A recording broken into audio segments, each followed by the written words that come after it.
Welcome back. This is part 3 of lofting, and this time we're going to create an ornate table leg. Okay, this is something you may have to do for your exam perhaps. So I'm going to go grab a path. Remember, where you start a path is where the 0 point of your path is going to start. So I always click at the bottom, and let's just go up. And right click to escape, hit the letter P, and there is your path. So what are we going to need for our table leg? We're going to need a square. So I'm going to draw out a square over here on the left.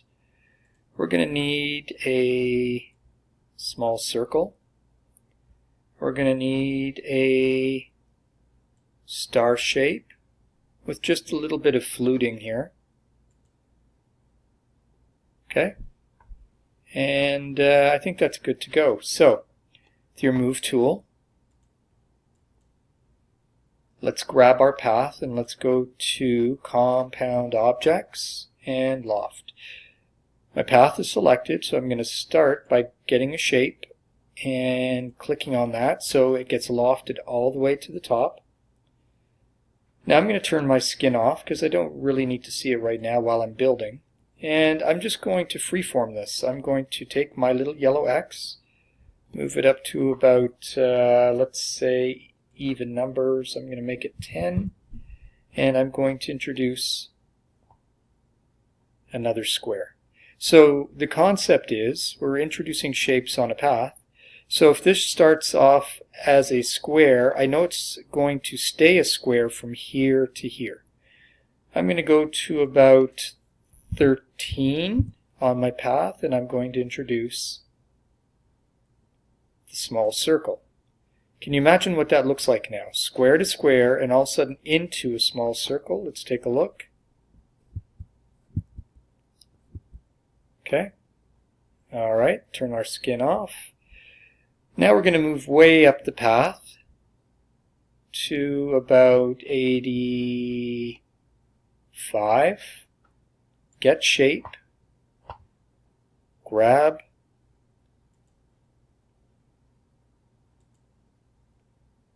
star. Now I don't need to worry about things too much until I've got the whole thing in place, because remember, I can always move my shapes up and down, scale them, rotate them, whatever I need, so I'm just ballparking right now. I'm going to go up to a value with my little yellow X of, let's say, 88. I'm going to introduce another circle. I'm going to go up to 92. Introduce another circle. I'm going to go to 95. Introduce a square again. And go all the way up to the top and introduce one last square. So can you imagine what this is going to look like? Let's turn on our skin. And here we've got something that kind of looks like this. Could be an ornate table leg. Now let's customize this a little bit. I'm going to go inside my loft, grab a shape, and I'm going to say, you know what, I want a bit of a taper up here at the top, so I'm going to hit the letter R and scale this out. That looks nice, and I'm going to do it on the bottom as well. Adds a little bit of detail. I'm going to take this square on the bottom and move this down a little bit. Take the circle and move that down a little bit. Okay, I'm going to take this star. I find this is a little bit big, so I'm going to hit the letter R, scale that in, and maybe the circle on the bottom, scale that up a little bit.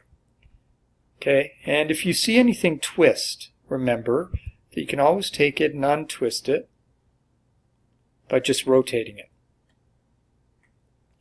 And so there, okay, if we go to our front view, is the shape that we just created. Really nice table leg. And like I said, you can go in and you can edit shapes, move them around, and create something really cool just by adding shapes along a path. Okay, so that is the next installment of Lofting. I think we got one more to do.